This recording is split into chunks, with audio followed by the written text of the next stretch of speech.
Hola, yo soy Edgar Canizales y te doy la bienvenida a esta segunda temporada del Camino de tus Héroes. Nos venimos a México para conocer a grandes personajes de nuestro país y que sigan compartiendo esas grandes historias.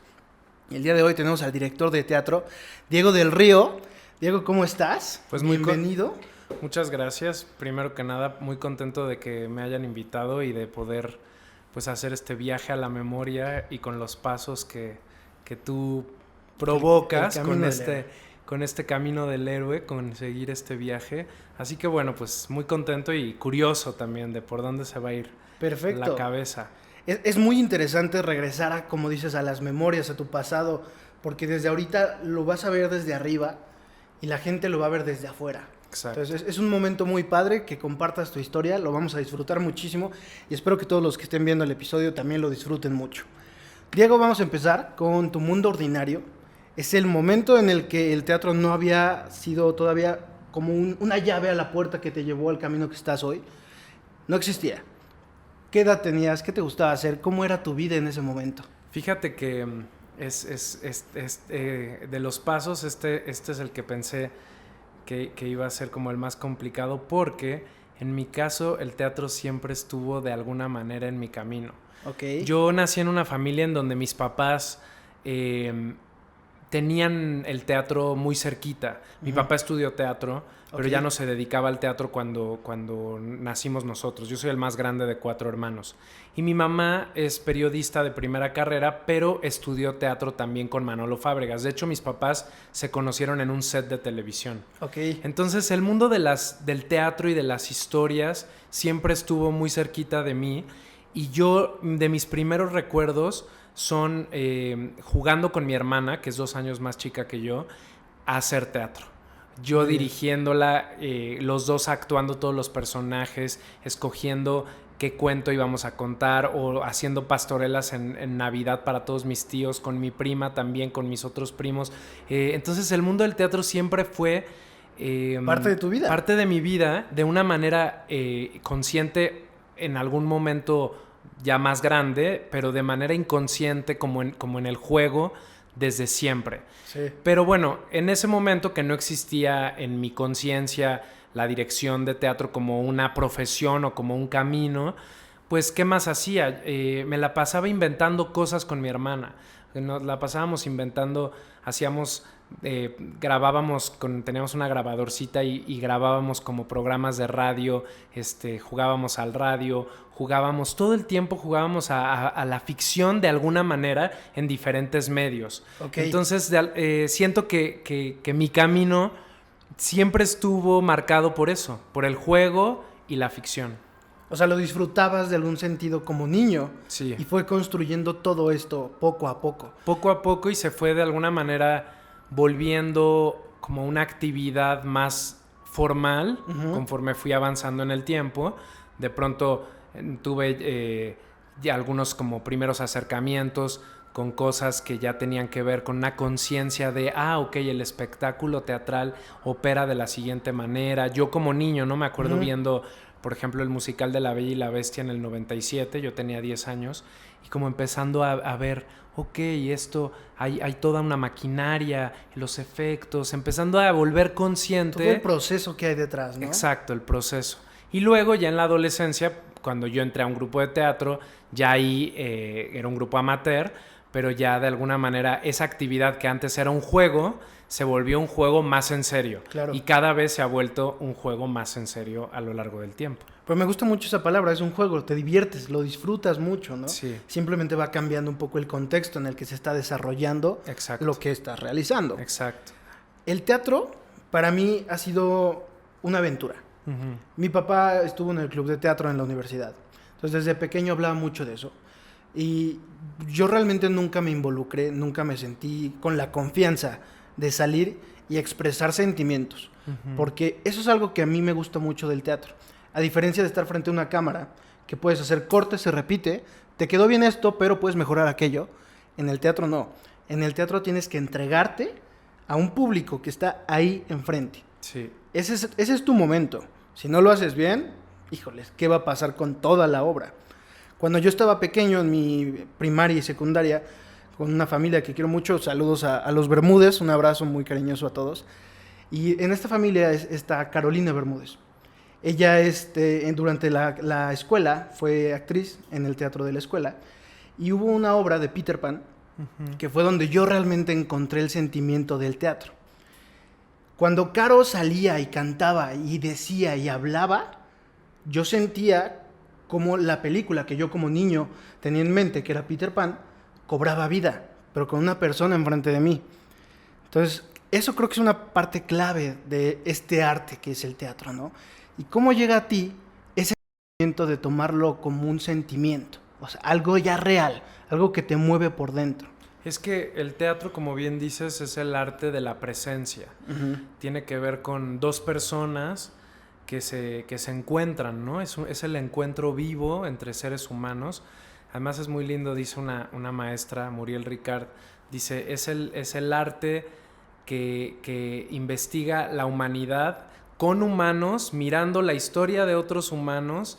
Entonces es como el arte humano, ¿no? Finalmente.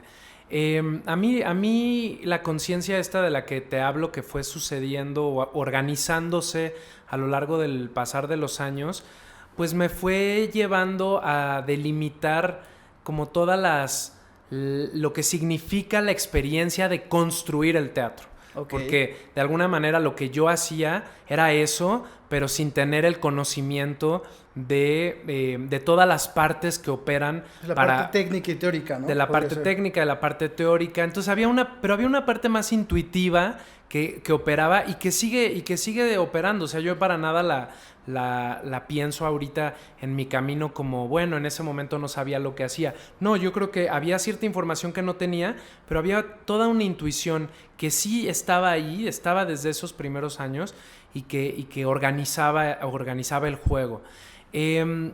Lo más bonito de este encuentro del que tú finalmente hablas ahorita con lo que te pasó con esta chica, escuchándola cantar, escuchándola decir, es que estamos respirando al mismo tiempo en un momento irrepetible. El teatro es el arte de la presencia en tiempo y espacio. Uh-huh. No se puede hacer de otra manera. En esta pandemia que nos ha retado en muchos niveles, una de las conciencias tenía que ver también con eso. Cómo hacer teatro cuando tiene que ver el teatro con el arte de estar en el mismo espacio y al mismo tiempo con el otro. Y finalmente nos dimos cuenta que, bueno, todos los ejercicios que hemos hecho durante este año y medio casi, han sido ejercicios que tienen quizá otras naturalezas, que de pronto hacen homenaje al teatro, pero que el elemento, digamos, específico, especial del teatro tiene que ver con estar respirando al mismo tiempo que el otro. Y ese encuentro no se parece a nada. Es el arte finalmente del aquí y el ahora. Okay. Y es efímero, se está acabando, sí. Se está muriendo cuando está empezando, como la vida. Sí. Y entonces, por eso tiene tanta magia. Tanto impacto personal, ¿no? Así es. Muy bien, Diego. Oye, entonces, ¿en qué momento tú decides que puedes tener una carrera profesional en el teatro? Pues mira, me voy dando cuenta conforme va avanzando mi infancia que todo mi tiempo se lo dedico al juego del teatro, ¿no? Y a la ficción.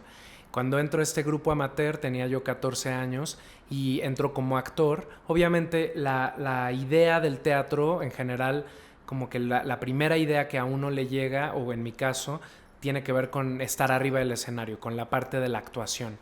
Cuando entro a este grupo de teatro como actor, al año el director que en ese momento dirigía el grupo tuvo que salirse o decidió salirse por X o Y, y entonces se quedó vacante la parte de la dirección en este grupo. Era un grupo conformado por como 30, 35 personas de distintas edades. Los más chicos teníamos entre 13, 14, 15 años y los más grandes tenían 30, 33 años. Cuando se queda vacante el puesto de director, de pronto, sin pensarlo demasiado, yo ya estaba ocupando ese lugar, porque empecé a organizar, bueno, ok, ya no está este chavo, pero entonces podemos hacer esto, ¿por qué no hacemos esta obra? Tú puedes hacer esto, tú tal, y entonces de pronto yo ya estaba ocupando ese rol que yo ya ocupaba con mis primos y con mi hermana desde niño, pero ahora de una manera más organizada. Pasa el tiempo, montamos varios musicales ahí y me fui dando cuenta que lo que más me gustaba no era estar adelante, sino estar atrás. Pero fue un camino que se fue volviendo consciente conforme avanzaba yo en la profesión, ya en la carrera incluso. Yo no había pensado desde el principio que la actuación no iba a ser quizá uno de mis caminos, pero cuando fui avanzando ya en la universidad, que decidí estudiar la licenciatura en teatro, me fui dando cuenta que mi gran talento estaba en la dirección y que lo que más disfrutaba era el proceso colaborativo desde la dirección. Colaborar con todos los departamentos, con la escenografía, con el vestuario, con los actores, las actrices. Ese proceso de visualizar, tener una idea y empezarla a visualizar con todos los demás miembros del equipo y organizarla. Fíjate, es como una palabra que está saliendo mucho en la conversación, la organización del espectáculo. Organizarla con los distintos colaboradores y unificarla a una visión, ¿no? Que es la visión de la dirección. Entonces se fue volviendo consciente y en un momento yo ya lo tenía asumido en la carrera y empecé a trabajar como asistente de dirección porque dije, bueno, yo tengo que aprender desde adentro, ¿no? Y que de alguna manera ya lo estaba haciendo de forma amateur, pero ahora quiero verlo cómo sucede en la vida profesional. Y una cosa me fue llevando a otra y me fue llevando a otra y de pronto, bueno, pues ya estaba dirigiendo yo mi primera obra profesional a los 23 años. Entonces fue como como este jueguito cuando pones las fichas de dominó, tiras una tira la otra cayendo, ¿no? Y todas van cayendo. Exacto. Oye, y en esta etapa que descubres realmente en lo que no te habías puesto a pensar, y dices, oye, me gusta esta parte de dirigir, creo que yo podría irme de este lado, lo empiezas a explorar, te gusta y dices, voy para allá. ¿Hay un momento en tu viaje que se te cerrara la puerta de repente? Muchos. ¿Cuál fue el primero? ¿El primero que te pegó y dijiste, sí voy bien por aquí? ¿O? Pues mira, me pasó que justo antes de dirigir mi primera obra, yo trabajaba como asistente de dirección en Ocesa Teatro. Y en un momento yo pues estaba muy interesado en conectarme con cierto tipo de obras, porque el teatro, como sabrán los espectadores, las espectadoras, pues es como el cine, ¿no? Abarca muchos estilos, hay muchos géneros, muchos tipos de creadores, y yo tenía muy claro cuáles eran los que más me interesaban. Y como asistente de dirección, pues no es un puesto en donde tú puedes escoger muchas veces en dónde jugar. Pero yo sí tenía ya en ese momento como cierta certeza de por dónde quiero ir en mi camino como director. Y estando adentro de una empresa tan grande como Ocesa, como asistente, iban a hacer una obra que a mí me interesaba mucho porque la iba a dirigir un argentino llamado Daniel Veronese, que es un director de teatro que yo admiro mucho porque había visto una obra de teatro suya que me había marcado y que me había interesado muchísimo. Y entonces yo inmediatamente con todo el entusiasmo dije, por favor, denme a mí el puesto de director residente con de asistente de dirección, quiero aprender de él. Y me contestaron, no, lo siento, ya se lo dimos a otra chica que tiene más tiempo trabajando aquí con nosotros. Pero a ti te vamos a dar la asistencia de una comedia que se llama Toc Toc. Y yo pensé, pues no se me antoja hacer eso, no es el tipo de teatro que quiero hacer. Total que en un momento dije, bueno, a ver, vamos a vivir la experiencia, creo que es el momento de decir que sí antes de decir que no. Y entonces de pronto pues ya estaba trabajando con una directora argentina también que tenía pues una manera de trabajar y de mirar el teatro muy interesante, no igual quizá a mis intereses de ese momento ni actuales, pero que sí me nutrió mucho y me hizo pensar en muchas cosas. Y con un elenco además muy interesante, era Héctor Suárez el protagonista, con gente de muchos universos, y tuve una gran sinergia con esta directora argentina, Lía Gelín, que me dio mucha libertad en el proceso creativo. Esto te lo cuento porque en el primer no, que yo me frustré muchísimo, me sentí decepcionado, aceptando un poco a regañadientas esta opción que se me abrió, fue lo que me permitió eventualmente llegar a dirigir mi primera obra profesional, porque el trabajo con esta directora me llevó a Buenos Aires. Ella estaba muy contenta y me dijo, quiero por favor que vengas a Buenos Aires a ser mi asistente para la versión que vamos a hacer en Argentina. Yo pido permiso al productor aquí en México de irme. Él en un momento me dice, no hace mucho sentido mandar a Argentina a un asistente de dirección en México. Pero yo dije, yo me empeñé, me pagué el boleto de avión, me fui ganando menos dinero de lo que yo ganaba aquí, pero me hospedó una amiga y fue una experiencia muy nutritiva porque los productores argentinos se quedaron muy contentos con mi trabajo. Y cuando el productor mexicano que coproducía también en Buenos Aires la obra llega a Buenos Aires, le dijeron, oye, qué bien el chavo que nos mandaste, está muy joven, pero tiene muchas cosas, Y entonces es a partir de ese feedback, de ese ímpetu, que el productor mexicano, que es Morris Gilbert, decide darme mi primera oportunidad como director. Y bueno, esto lo cuento porque uno a veces cuando recibe el primer no, siente que el mundo se te acaba, que no puede ser, uno generalmente se desmotiva, quiere tirar la toalla, pero la vida tiene como caminos muy interesantes de pronto. Está esta famosa frase de cuando se te cierra una puerta se abre alguna ventana, y creo que es verdad. A mí en este caso eso pasó, ¿no? Se me abrió una ventana que yo no quería abrir. Sí, que no tenías ni idea, no tenías ni intención. No tenía ni interés, y cuando finalmente la abro, esa ventana me lleva a un cuarto, y ese cuarto me lleva a otro, y ahí empezó todo el camino. Y qué interesante porque que ahorita te des cuenta, y lo valioso que es, como le dijiste a la audiencia, es a veces se te cierra la puerta y a veces está medio cerrada, porque podemos ver en este caso, no es que no se te hubiera dado la oportunidad, simplemente no era la oportunidad que en ese momento tú buscabas. Exacto. Pero la aprovechaste y sacaste mucho jugo de eso, ¿no? Y creo que eso es la vida, ¿no? Ahí ¿Sí? Lo que dices, o sea, a veces uno tiene como en la cabeza, no, quiero que pase esto, y de pronto pasa no eso, sino otra cosa, y lo interesante es trabajar en no desmotivarte tú y de qué manera sacarle el jugo a la oportunidad. Exactamente. Porque luego con la distancia, que por eso es muy interesante el ejercicio de revisar el camino del héroe, como dices, con la distancia de pronto te das cuenta de cómo se presentó el camino, qué cosas decidiste tú, qué cosas aprovechaste tú y qué cosas el mundo te fue presentando como opciones. Claro. Oye, y en este camino, dice la directora Lía Gelin, ¿tuvo algún como movimiento en ti que la tomaste como una mentora o algo así? Sí, pues mira, yo siento que he tenido muchos mentores en mi camino. Ella, yo creo que me regaló una cosa muy importante, que fue una confianza. Okay. Yo me di cuenta ahí que es importante para trabajar contar con la confianza de tu equipo.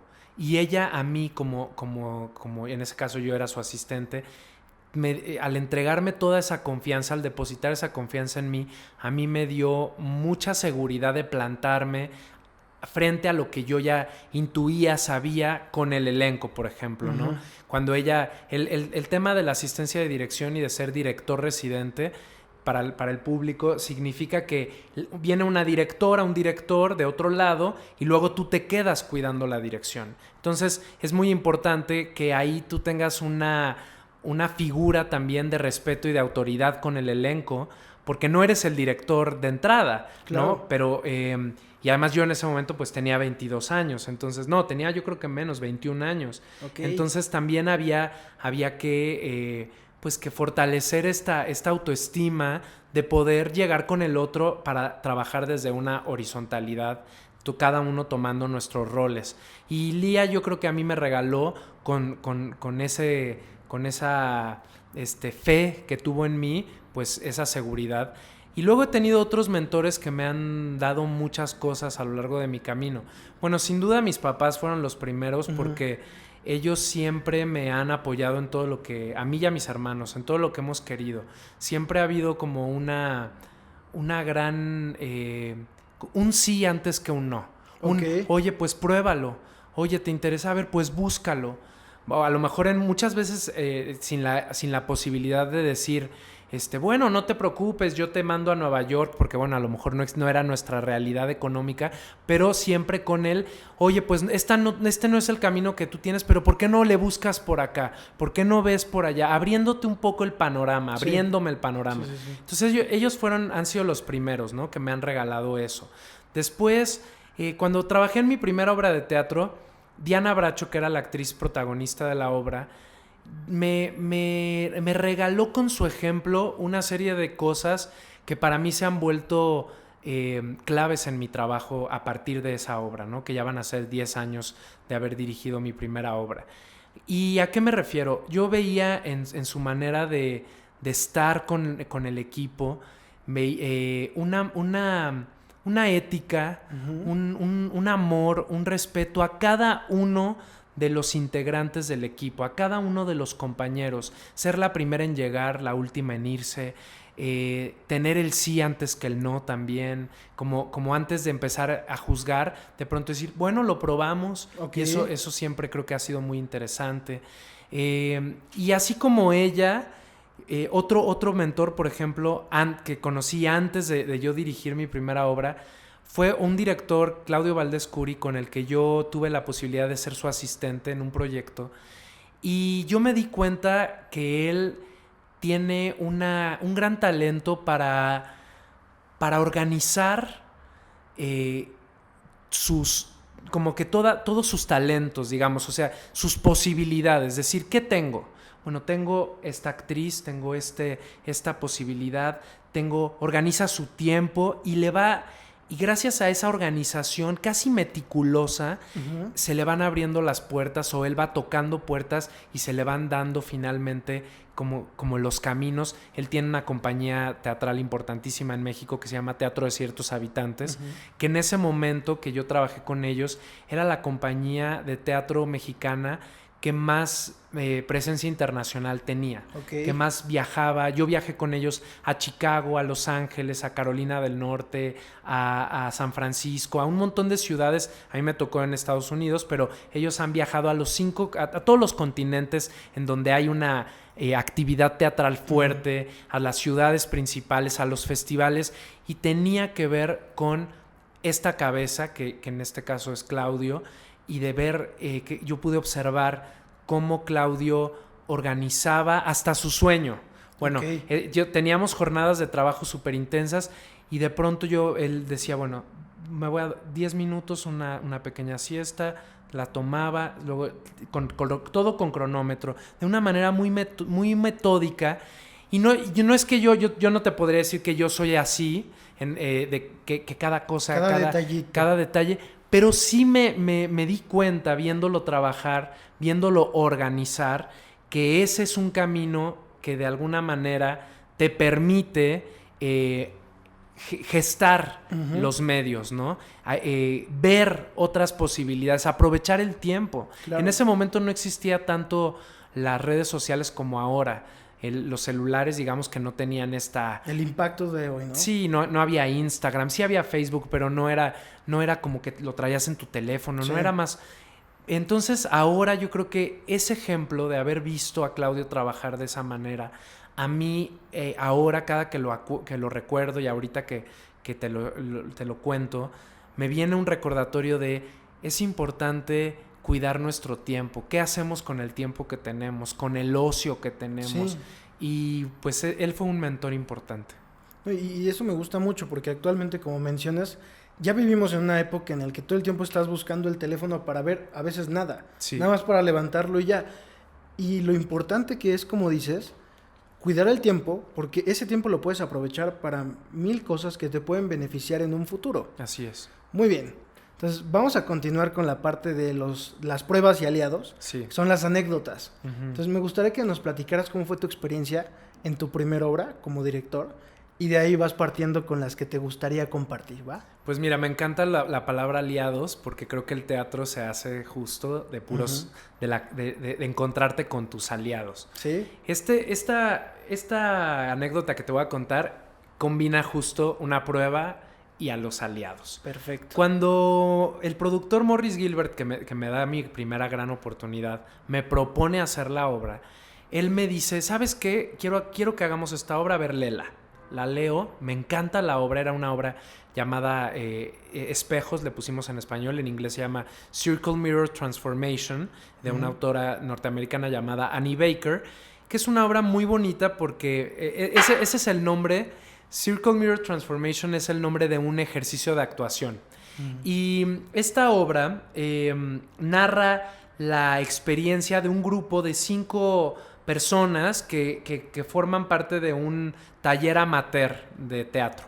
Entonces, cuando yo la leo dije, qué interesante que Morris quiera hacer esta obra, porque yo dije, esta obra no es muy comercial, es una obra que suena más como para un tipo de teatro menos, como más que demanda otro tipo de contemplación, de introspección. Pero cuando él me pregunta mi opinión, le dije, bueno, me encanta la obra, me enloquece la autora, creo que está llena de sutilezas.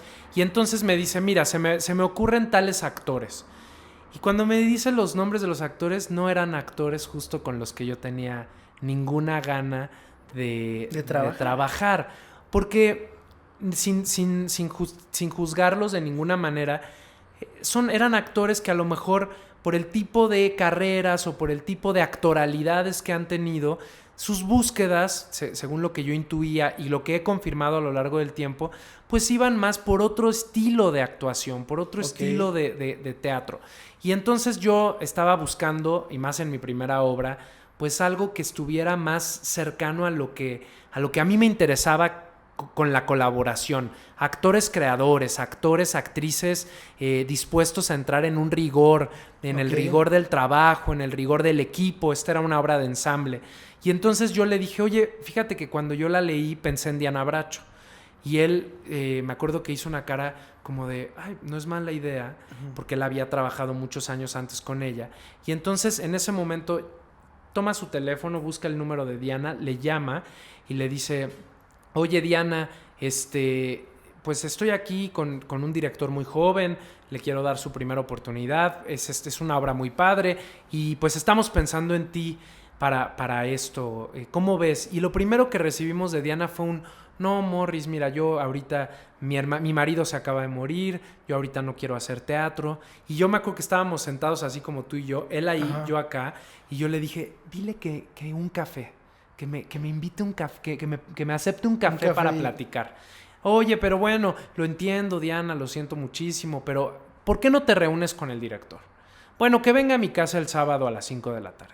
Entonces, yo ahí fui, tenía obviamente dos retos, ¿no? Uno, que yo ya sabía que ella no quería hacerlo. Sí. 2, que si yo no convencía a Diana, era muy probable que Morris, que en ese momento me veía como pues, este chavo de 23 años, ¿qué me va a estar a mí diciendo? ¿Qué elenco, qué no elenco? Si Diana no puede, pues vamos con la actriz que yo te estoy proponiendo. Claro. Entonces, la primera prueba era conseguir a esos colaboradores, a esos aliados con los que yo quería participar.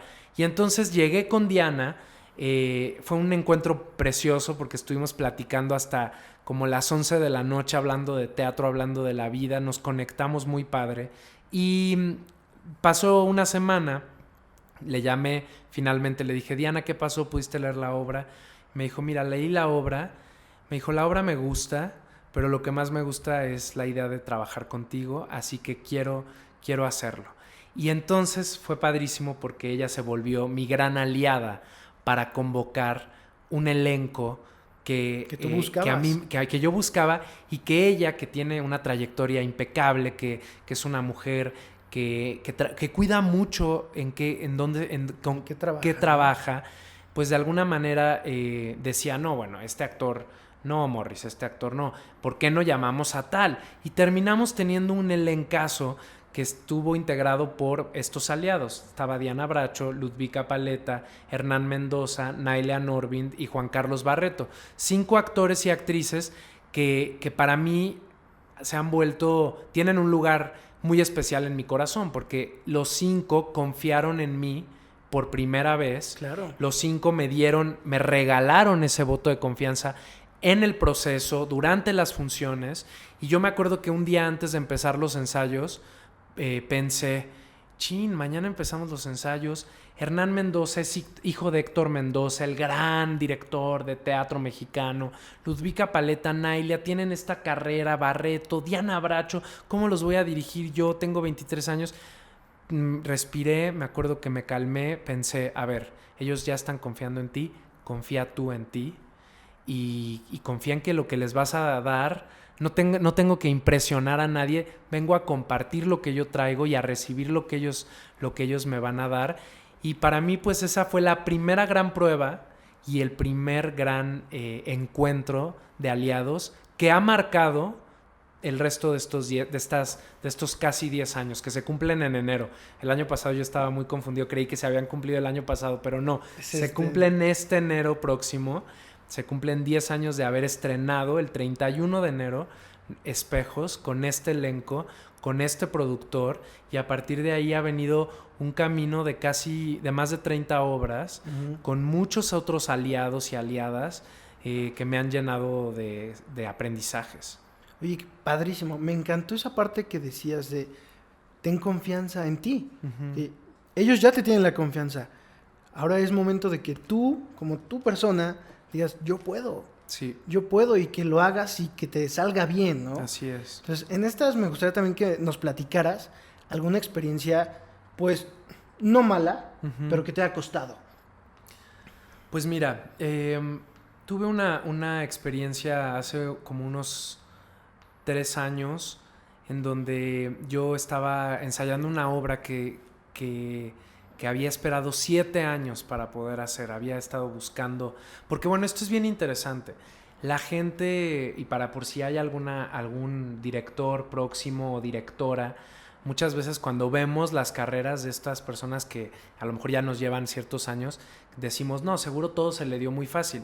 La realidad es que mi camino, y puedo hablar del mío, pero puedo compartir que he platicado con muchas otras colegas y directores, directoras, está más lleno de todas las puertas que se nos cierran, de todos los proyectos que se nos caen, de todos los nos que nos dicen, que de los sís. Claro. Y hablando de eso, esta obra se tardó 7 años en poderse hacer porque estaba llena de no, ¿sabes qué? Creo que no va a funcionar en México.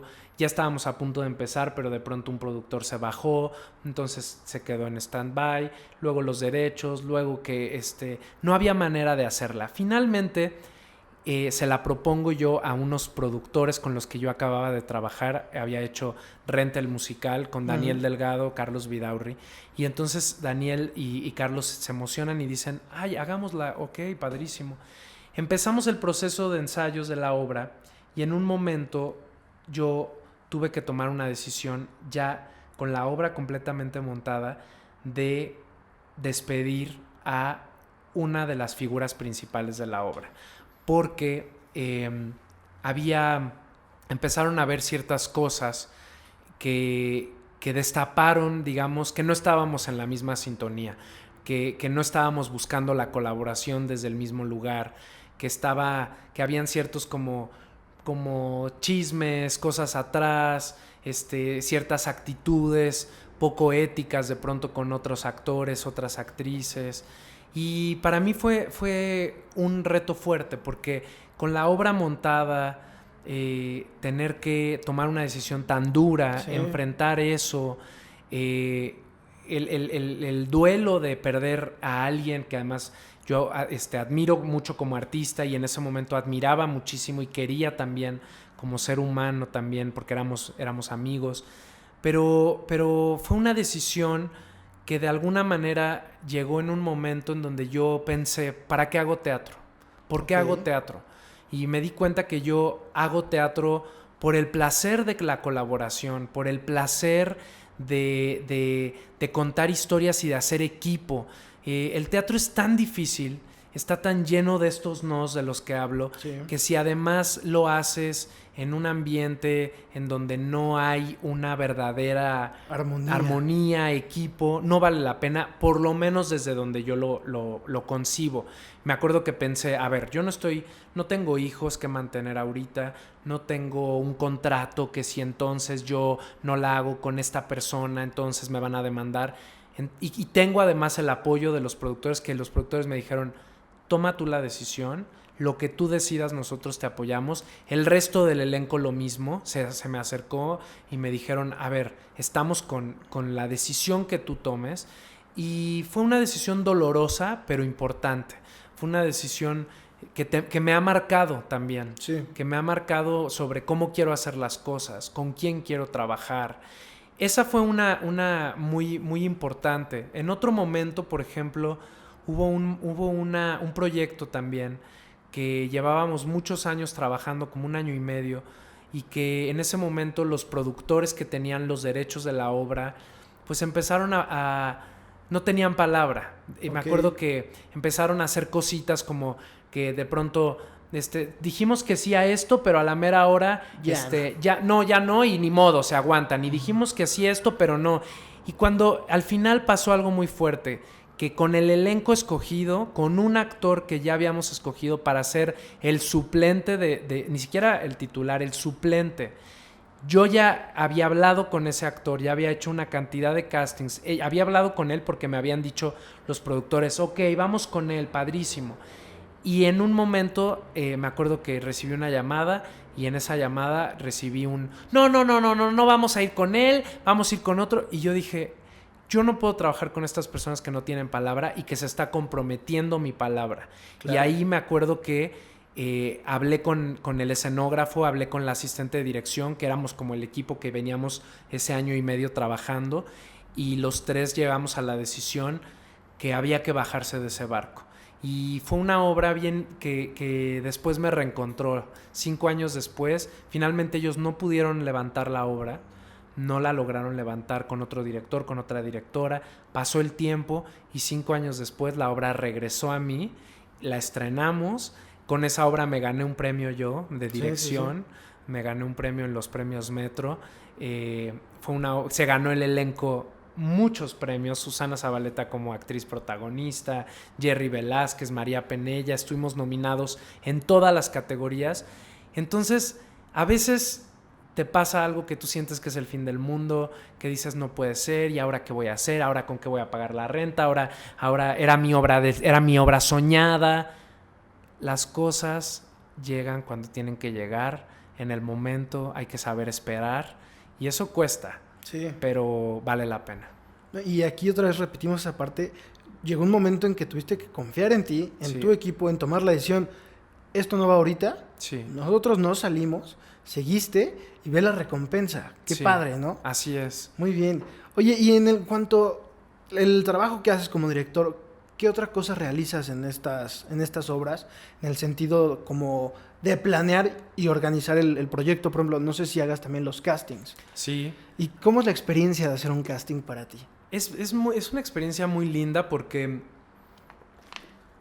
los castings son momentos muy estresantes para los actores y las actrices. Porque, pues de alguna manera, no deja de ser una prueba. Sí. Una prueba en donde tú quieres un personaje o vienes, presentas lo que tienes. Pero al mismo tiempo es la posibilidad de, como director, por ejemplo, uno no está en un plan como de American Idol, por ejemplo, de a ver quién llega y a ver quién lo hace bien. No, uno está con el deseo de que quien llegue... La ilusión de encontrar una estrella, ¿no? De que el próximo que entre por esa puerta sea el personaje que tú estás buscando. Y eso es muy emocionante de los dos lados, tanto del lado del que va a hacer el casting como del que está en la mesa de la audición. Yo como director pues me meto en todo, como soy de alguna manera la cabeza creativa de todos los del espectáculo, ¿no? Mi parte es muy, muy interesante porque juega con todos los otros creadores, con el que haga la escenografía, con el que haga el vestuario, con el que haga la luz, con el que haga la música, con los actores y las actrices, con la producción. Entonces es una gestión constante por todos lados. A mí me gusta, además de la dirección, también meterme, por ejemplo, en el trabajo de la traducción cuando yo puedo traducir el texto, o de adaptación cuando he podido, o muchas veces incluso yo no lo hago, lo hace alguna persona, pero la colaboración cercana también, desde adentro con ese proceso. Y también he producido, además de dirigir, he producido cosas muy independientes, cosas muy alternativas. Cuando yo he trabajado en todos los circuitos, he trabajado en el circuito comercial, en el circuito institucional y también en el circuito independiente. Y el circuito independiente, y aquí creo que esto puede ayudarle a estas próximas directoras, directores, es el espacio que yo encuentro de mayor libertad para desarrollar o para experimentar con algo que a lo mejor pues no estás tan seguro o no sabes muy bien cómo tienes ganas de probar algo nuevo, una estética nueva, etcétera. Yo he hecho obras con equipos como, por ejemplo, Milena Pesci, que es una actriz argentina que lleva muchos años viviendo en México y que hemos hecho una gran sinergia, ella y yo. Hicimos una obra en un trolebús. Luego hicimos otra en una casa en la calle de Cracovia, ahí en San Ángel. Luego hicimos otra en el cuarto de un hotel. Luego hicimos una en el privado de un restaurante. Luego hicimos una en una azotea. Hemos hecho obras en espacios no teatrales, con lo que tenemos, o sea, literalmente con la ilusión de, a ver, queremos hacer esta obra que no tiene derechos, que a lo mejor es un texto original mío o que es una obra que es una adaptación de algún autor que ya es de dominio público.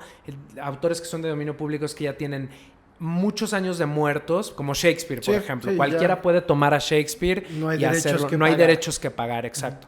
Y entonces, o hemos hecho algunas que sí son con derechos, pero incluso, por ejemplo, hicimos una que se llamó Entonces Bailemos, en este cuarto de hotel que te cuento, y nos conectamos con el dramaturgo, que es Martín Flores Cárdenas, le escribimos un mail, le dijimos, oye, queremos hacer la obra, pero bueno, somos unos productores independientes, la queremos, y él nos dijo, claro, pues nos cobró un precio muy accesible, entre todos lo pagamos. Me acuerdo que puse yo una parte, puso otra parte una de las productoras, Milena otra. En otra obra que hicimos, Tribus, también 2 de los actores pusieron X cantidad. Te estoy hablando de después de haber mandado un mail explicándole a los autores, a las autoras, queremos hacer esto. Cuando no lo hemos hecho así, ha sido con cosas que están de dominio público.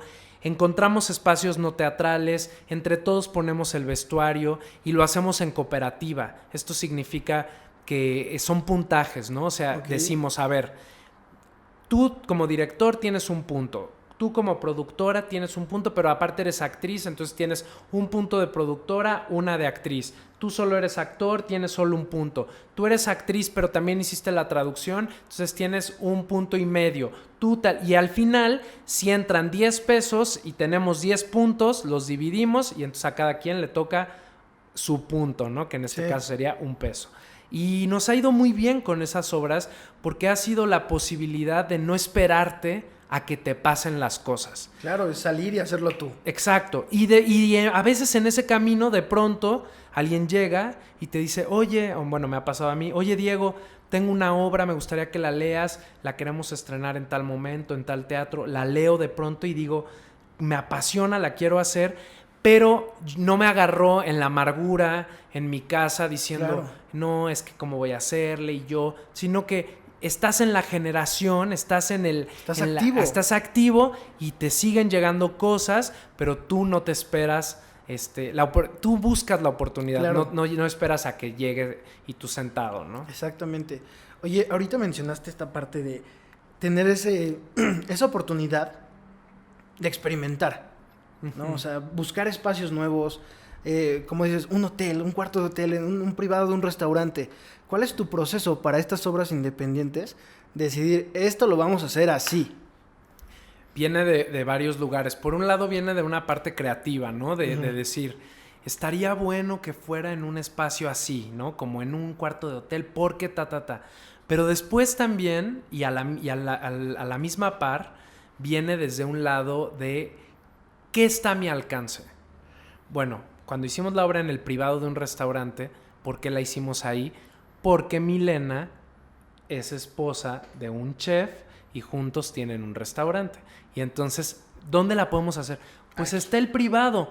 Bueno, claro, hace sentido porque entonces, Entonces se empieza a concebir, a organizar a partir de la idea, por un lado, pero también de la posibilidad. Sí. Y yo ahí no soy de ver como una limitante, como decir, bueno, pues la vamos a tener que hacer en el privado. No, al contrario, sino como, qué increíble, la vamos a hacer en el privado y cómo le damos la vuelta a eso. Hay que sacarle el provecho que se pueda a ese lugar, ¿no? Exacto. Y luego se vuelve una experiencia porque el público no está acostumbrado a ver una obra en donde tú estás, era una sola mesa que cabían 15 personas. De esas 15 personas, 13 eran gente del público y 2 espacios eran para las 2 actrices. Y entonces se servía vino, había como una entradita, la gente está ahí, está comiendo y de pronto está viviendo la experiencia del teatro fuera de los recintos teatrales. Entonces yo lo veo, te digo, como qué tengo a la mano y qué puedo hacer con eso. Okay. Y no en la amargura de chin, yo quisiera hacer esto. Claro, si yo quiero hacer El violinista en el tejado, por ejemplo, un musical, y no tengo la posibilidad de tener una orquesta, pues no la voy a poder hacer. ¿Por qué? Porque ese material demanda eso. Sí. Pero ahí uno tiene que tener como una conciencia de, ok, si yo quiero hacer El violinista en el tejado, entonces tengo que emprender un camino de buscar ciertos aliados para hacer cierto tipo de proyecto, porque demanda son tantos actores, son tantos músicos, entonces eso no lo puedo hacer a lo mejor yo en el privado de un restaurante. Entonces, ¿cuánto tiempo me va a llevar? ¿Qué puertas toco? Y así como me tardé 7 años en poder hacer esa obra que hasta que llegué con estos productores, Daniel Delgado y Carlos Vidaurri, esa obra que te platicaba, bueno, pues esta me va a llevar X tiempo. Sí. Pero si quiero hacer algo por ejemplo, cuando hicimos Despertar de Primavera, la hicimos en un espacio que se llama Galera, aquí en la Colonia Doctores, también un espacio no teatral, muy interesante. ¿Y de dónde salió? Salió de que Ana Guzmán, que es una actriz padrísima, que fue mi alumna durante varios años en México y luego se fue a estudiar la carrera en Estados Unidos, cuando regresa a México, platicamos, oye, estaría padre hacer algo juntos, ¿no? Sí, ¿y por qué no hacemos Despertar de Primavera? Órale, y tú la produces y yo la produzco. Ok, invitemos a Mile, va, hagamos un casting. Escribí yo un manifiesto porque va a ser en cooperativa tal. Desde el casting lo lanzamos. Nos llegaron casi 400 solicitudes de audición. De esas hicimos una preselección, vimos como a 150 personas y finalmente conjuntamos nuestro grupo, que eran un elenco como de 16 actores y actrices. Todos, cada uno, estábamos encargados. Llegábamos, me acuerdo, a las 10 de la mañana de acomodar el espacio, las sillas, poner la luz, mover esto, mover el otro, traer el vestuario, cada quien se encargaba de sus vestuarios, yo traigo esto, organizarnos en cooperativa y al final, como un equipo, presentar la función, terminaba la función y al final cada uno recoger, hacer, poner, organizar, dejar todo perfecto e irnos. Y pues era por el placer de hacerlo, por el placer de estar juntos. Y bueno, lo que nos entraba de dinero, pues nos lo dividíamos en los puntajes y así podíamos seguir en activo juntos. Y fueron proyectos, fueron proyectos que nos dieron cosas muy importantes. Oye, y con todo esto que llevas ya casi los 10 años dirigiendo teatro, cuando estás eligiendo una historia, dices, esta me gusta, lo voy a hacer, ¿qué es lo que te motiva, qué te inspira a hacerla bien? A compartir la historia realmente. Cuando yo siento que una obra es mía, es una experiencia muy corporal, o sea, me pasa algo en el cuerpo cuando la leo, digo, me mueve en lugares a veces incomprensibles, ¿no? A veces más inconscientes que conscientes. Me pasa también que siento una urgencia de entrar ahí. O sea, como que digo, yo tengo que contar esto. Me es importante, me es urgente, me es necesario y confío que esa urgencia personal también se va a traducir al espectador o a los espectadores. Yo tengo ciertos temas que son temas que a mí me tocan mucho, me interesan mucho. Por ejemplo, la identidad es un tema que me interesa mucho. La salud mental es un tema que me interesa mucho. Hay mucho desconocimiento, mucha ignorancia. Cuando hicimos Casi Normales, que es esta obra musical que te contaba, que Susana Zabaleta protagonizó, la obra habla de una mujer con trastorno bipolar y la dinámica de su familia. Es un musical que fue ganador del Pulitzer y ganó de muchos Tonys, ¿no?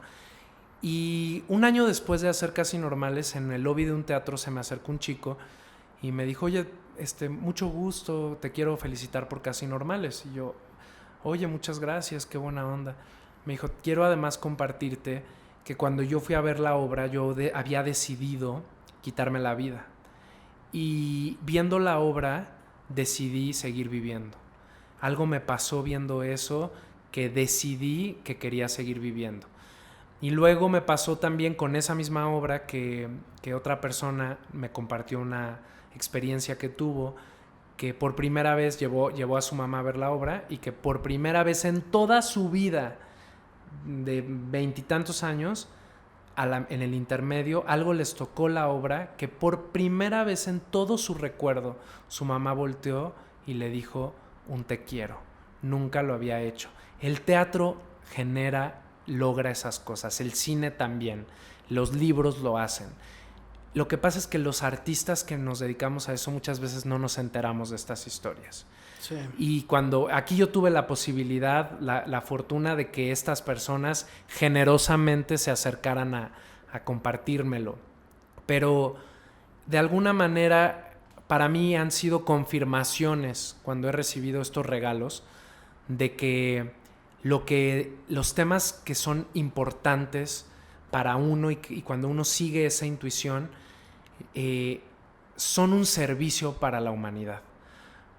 El teatro es el espejo de la realidad. Sí. Uno se ve reflejado ahí. Uno justo dice, claro, yo soy ese, o esa es mi mamá, o la vida puede ser así. Y a veces se te quedan las obras de teatro en lugares toda la vida, a veces hasta que te mueres. La actuación de una persona. Susana, por ejemplo, en Casi Normales contaba que ella sentía, es una mujer muy sensible, y ella sentía en las funciones la energía del público. Bueno, el actor, la actriz en el escenario lo siente, pero ella decía, yo siento el dolor del público. Y era una experiencia que solo se da en esa reunión. Sí. En la reunión en donde estamos ahí, el público, el elenco, yo, sin necesidad de hablar, estamos hablando a través de la pieza, a través del latido, de estar respirando. Y yo por eso hago teatro. Y las historias, bueno, pues son los temas que a mí me hacen vibrar o me emocionan desde un espacio que a lo mejor digo, por ejemplo, ahorita estoy preparando una obra que voy a empezar a ensayar en septiembre. Se llama Blue Room. Es una obra de David Hare, un dramaturgo inglés que adaptó una obra muy famosa que se llama La Ronda, de un siglo anterior, ¿no? De un siglo antes. Y la voy a hacer ahora, me la propusieron dos productoras, Paula Sánchez Navarro y Ana Bracho, y está trabajando la traducción Paula Celaya Cervantes, que es una traductora, directora, dramaturga. Y me acuerdo que hemos estado pues en muchos comunicación porque hemos estado hablando de la obra, oye, ¿y aquí qué quieres? Y por acá. Y entonces el otro día yo le platicaba a la actriz, una de las actrices que la va a hacer, ¿por qué hacer la obra? Y yo le decía, bueno, ella me preguntó, ¿tú por qué quieres hacer la obra? Y yo le dije, mira, si te soy honesto, la primera cosa por la que quiero hacerla es porque es un reto artístico para mí, porque la obra obliga que los dos actores que van a estar en el escenario hagan casi cada uno 13 personajes. Entonces es un reto actoral muy interesante. Por otro lado, porque la obra habla de las relaciones de poder desde la sexualidad, que son temas que todavía nos dan mucho miedo a veces como sociedad. No se pueden tocar tan fácilmente. No se pueden tocar. Y aunque sea una obra que en su momento, además, cuando se escribió la original, fue censurada, no se pudo publicar sino 20 años después de que se había escrito. Cuando se publicó y se estrenó por primera vez, los actores los encarcelaron y estuvieron en un juicio 6 días. O sea, estamos hablando de principios del siglo pasado. Luego, este autor la toma, hace una nueva versión. Luego nosotros la estamos tomando casi 30 años después de que este autor hiciera esa versión. La estamos obviamente ahora pensando desde otro lugar, ¿no? Sí. ¿Por qué? Porque el mundo se ha movido, porque ahora los temas no son iguales, porque se siente caduca en ciertas relaciones, porque vale la pena poner el dedo en la llaga ahora desde otro lugar, porque seguimos siendo los mismos, pero estamos pensando distinto. Y el teatro de alguna manera evoluciona desde esa posibilidad, reinventar un texto, tomarlo y decir, ¿cómo lo cuento ahora? Sí. No nada más el reto artístico, sino de qué queremos hablar como mexicanos, de qué queremos hablar en las relaciones hoy. Y bueno, pues ese es el reto, a ver qué pasa. Estamos ahorita, te lo cuento porque es el que estoy transitando, y vamos a ver qué le pasa al público con eso. No, vas a ver, creo que ahorita es un momento perfecto para compartir este tipo de temas y explotarlos realmente, que la gente los conozca y tenga el valor de escuchar, sentir, digerirlo y entenderlos, ¿no? Así es. Muy bien, Diego. Llegamos a la parte casi final, que es la gran prueba de esta historia que nos has estado contando. ¿Cuál fue el momento que te posicionó en donde estás ahorita? Híjole, pues es que no creo que sea uno. Uh-huh. Creo que son varios. Hoy hemos repasado algunos de los primeros, ¿no? La primera está lo de Argentina, que lleva al productor a darme mi primera oportunidad, el elenco. Pero yo creo que, por ejemplo, pensando un poco hacia a dónde me estoy moviendo, un momento muy importante fue hace 2 años, antes de la pandemia, atreverme por primera vez a sentarme y escribir yo mi primer texto. Okay. Yo venía de hacer muchas traducciones, adaptaciones de cosas, de textos de autoras que me interesaban. Venía incluso de generar proyectos originales con autores o con autoras. Hicimos, por ejemplo, uno que se llamó Proyecto Sutil, que produjo Teatro UNAM y el Drama Fest, con Edgar Chías, un dramaturgo mexicano. Él escribió a partir de una investigación que Sofía Alexander Katz y yo emprendimos. Después con Luis Santillán lo mismo, lo invité yo a un proyecto en Puebla, pero yo no me había animado a yo escribir. O sea, siempre convocaba a alguien. Me gusta me gustas cómo trabajas tú. Sí, y hagamos equipo. Ese momento a ti. Sí, como que le tenía mucho respeto y le sigo teniendo, pero le tenía cierto, como que me imponía el ejercicio. Y con todo este universo de la salud mental, que es un tema que a partir de haber investigado en Casi Normales, para mí se volvió una causa de lucha y de investigación medular. Yo dije, quiero seguir trabajando este tema, y escribí un monólogo para Sofía Alexander Katz que se llamó Coordenadas Sutiles, y que fue una experiencia muy catártica para mí como escritor, como dramaturgo. Empecé, primero pensaba yo, bueno, voy a escribir a lo mejor una escaleta, quería meterlo al proyecto de jóvenes creadores, que es una beca que otorga el FONCA, ¿no?